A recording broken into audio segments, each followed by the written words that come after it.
Devenir coach de jeunes s'adresse aux personnes qui veulent se former comme des professionnels du coaching pour accompagner plus particulièrement des jeunes.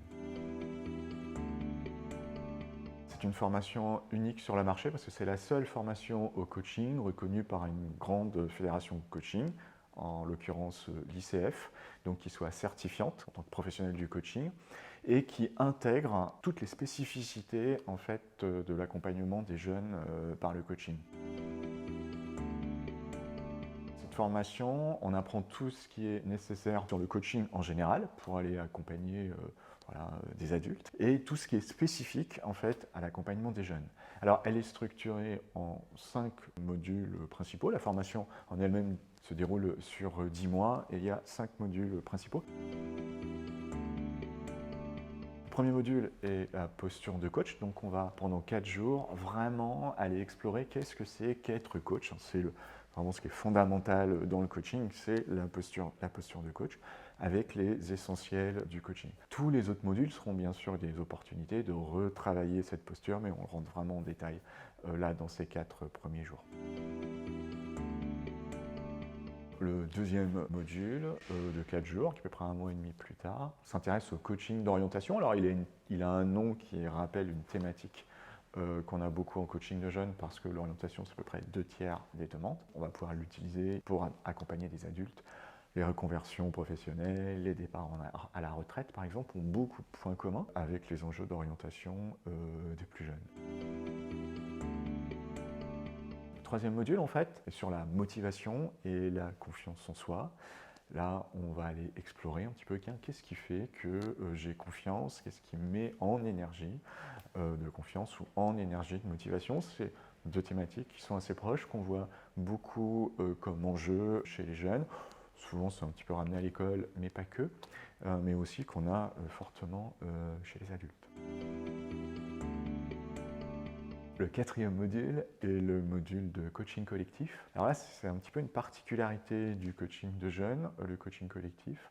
On en fait aussi en adulte, mais on en fait particulièrement en jeunes. Le coaching collectif, ou parfois on appelle coaching de groupe, en fait, c'est l'idée de comment on peut faire, à la place d'accompagner individuellement, comment on peut accompagner les individus dans un groupe. On n'a pas une volonté spécifique pour le groupe, on n'est pas en team building, on n'est pas en coaching d'organisation où il y a une intention pour le groupe.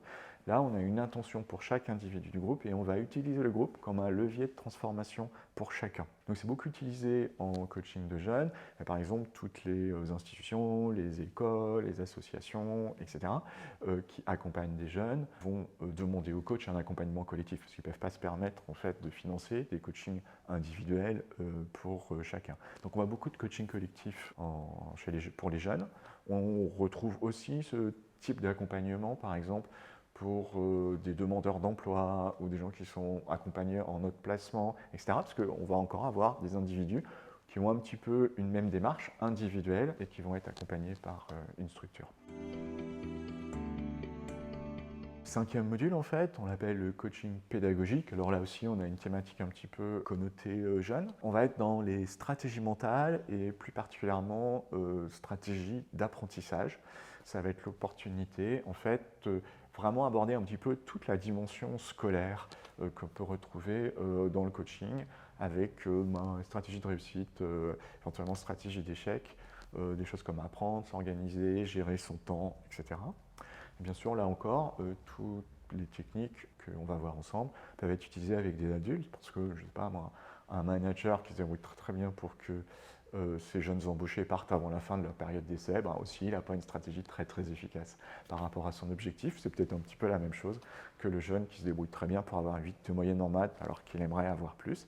Et on est exactement sur des enjeux similaires. Donc on a ces 5 modules qui structurent la formation. Après on a des petits modules qui viennent s'intercaler. Par exemple, un qui est très important, qui va nous permettre de plonger dans la relation tripartite, en fait, parce que souvent du coaching de jeunes, c'est un coaching qu'on dit tripartite, où il y a les parents, qui sont demandeurs, à minima financeurs, le jeune et le coach. C'est beaucoup d'opportunités. Moi, je dis de se prendre les pieds dans le tapis. Il y a pas mal de choses à anticiper. Il faut bien comprendre toute la systémie qui peut se passer dans une relation familiale où il y a de l'affect, où voilà, il y a une responsabilité. Il y a plein de choses qui peuvent se rejouer, par exemple, pour les parents. Donc ça, c'est quelque chose qu'on explore vraiment en profondeur sur 2 jours. On a deux demi-journées en mentor coaching collectif. Le mentor coaching, c'est quelque chose de spécifique à l'ICF. Donc là, on va aller travailler en profondeur les 8 compétences du coach selon l'ICF, puisque cette formation, elle est accréditée et reconnue par l'ICF. Elle a un cadre assez précis qui est validé par l'ICF. Et on voit ces 8 compétences tout au long du parcours. Il y aura aussi un mentor coaching qui est dit individuel, où là, chaque stagiaire, quand il va commencer la formation, il commence à faire des coachings et à un moment va enregistrer certaines séquences qu'il va refaire évaluer par le mentor coach qui lui fera un feedback très très détaillé sur chacune des compétences. Ça lui permettra vraiment de s'améliorer très rapidement. À la fin de la formation, on passe à 2 jours de certification. On va mettre les stagiaires dans toutes les situations qu'ils ont appris tout au cours de la formation, de manière à évaluer et valider en fait la formation. Tout au long de la formation, on a des rendez-vous mensuels qu'on fait à distance, des ateliers en général qu'on organise avec le groupe en soirée.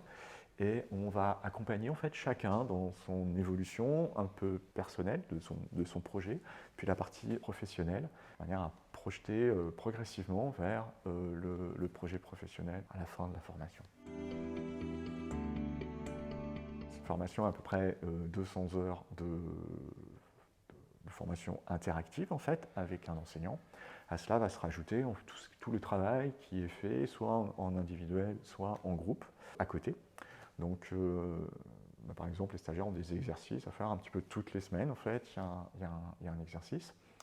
Et puis, ils ont aussi des exercices qui sont en groupe de pairs. C'est-à-dire ils s'organisent en groupe de 3 ou 4 personnes. Ils vont pouvoir travailler un petit peu tout au long de la formation ensemble. Il est naturel, quand on parle d'une formation qui va durer sur près d'1 an, qui va mobiliser du temps, de l'argent, de se poser la question de est-ce que cette formation est faite pour moi? Est-ce que c'est la bonne formation aussi? Donc ça, le plus simple en fait pour obtenir une réponse à ça, c'est de nous appeler. C'est très simple depuis le site web de prendre un rendez-vous téléphonique, de manière à ce qu'on puisse échanger sur votre projet. Nous, on a vraiment l'habitude d'accompagner à la fois nos stagiaires et puis les personnes qui nous appellent. Et on va vous poser différentes questions, c'est de comprendre quel est votre projet. Vous pensez que vous êtes fait pour le coaching? Parce que la question peut être là, est-ce que je suis fait pour être coach? Il peut y avoir d'autres questions, c'est est-ce que c'est la bonne formation? Ou est-ce que je suis fait pour être coach de jeunes? C'est encore une autre dimension. Clairement, si vous pensez que vous êtes fait pour être coach de jeunes, il y a de grandes chances que ça soit la bonne formation pour vous parce qu'il n'y a pas vraiment d'équivalent sur le marché en formation qui soit vraiment certifiante et qui s'intéresse au coaching de jeunes. Là, l'intérêt dans la formation de devenir coach de jeunes, c'est que vous n'êtes qu'avec des stagiaires qui eux aussi ont un projet autour de jeunes, vous n'êtes qu'avec des enseignants qui font du coaching de jeunes. C'est-à-dire que pendant 10 mois, vous allez vraiment être plongé dans votre projet, vous allez vraiment pouvoir mûrir votre projet professionnel autour de l'accompagnement des jeunes, ce que vous ne trouverez pas forcément dans une formation généraliste. On va vous parler beaucoup d'entreprises, on va vous parler beaucoup d'adultes. Voilà, une fois que vous savez que c'est plutôt le coaching de jeunes qui vous intéresse, pour encore vous poser la question, est-ce que je suis vraiment fait pour être coach? A priori, est-ce que c'est fait pour moi? Donc ça, on a une organisation qui fait qu'on peut être très très souple sur votre engagement. Et on a beaucoup de stagiaires qui ne s'engagent pas forcément à faire tout le cycle dès le départ et qui vont plutôt faire les 4 premiers jours, c'est-à-dire le premier module qui est posture de coach, en disant je ne sais pas si je ferai la suite. Et donc on permet, nous, de ne pas prendre l'engagement et puis c'est au bout de 3 jours, 4 jours, un petit peu après, ils vont nous dire ah oui, ça m'a plu et je continue parce que je me sens à ma place. J'étais à ma place dans le groupe, je me suis senti bien avec les enseignants et ce que j'ai vu vraiment m'a stimulé et m'a inspiré et je sens que je suis au bon endroit. Donc vraiment, cette option de pouvoir essayer, c'est la bonne école, c'est la bonne posture, c'est vraiment très rassurant. Enfin, c'est ce que nous disent les stagiaires qui commencent comme ça. Donc on vous invite vraiment à essayer, c'est la meilleure en coaching. On fait beaucoup de choses qu'on essaye pour savoir si on est au bon endroit et si c'est la bonne chose. Vous venez essayer et c'est le plus simple qu'on puisse vous proposer. La formation est conçue pour qu'on puisse la suivre en activité. Après, sur une période de 10 mois, ça représente quand même à peu près 26 jours voilà, entiers qui sont, où il faut pouvoir se rendre disponible, plus un rendez-vous mensuel pour les ateliers. Et puis les exercices hebdomadaires qu'il y a à faire qui ne représentent pas énormément de travail, mais ça demande un petit peu de charge mentale, de concentration et de disponibilité. Au bout d'un moment, ce qui va se passer, c'est qu'au fur et à mesure de la formation, il va falloir commencer à coacher et pratiquer. Et ça aussi, ça demande un petit peu de temps et surtout de disponibilité d'esprit. Donc ça va dépendre beaucoup de votre activité et du rythme de votre vie. Si vous devez vous occuper de 3 enfants en bas âge et puis d'un boulot qui vous prend 50 heures par semaine, ça va peut-être être compliqué, à moins que vous dormiez 4 heures par nuit, de caser une formation de coaching. Donc ça, c'est quelque chose qui s'évalue en fait individuellement. Et si vous posez des questions, le mieux c'est de nous appeler pour qu'on en discute ensemble.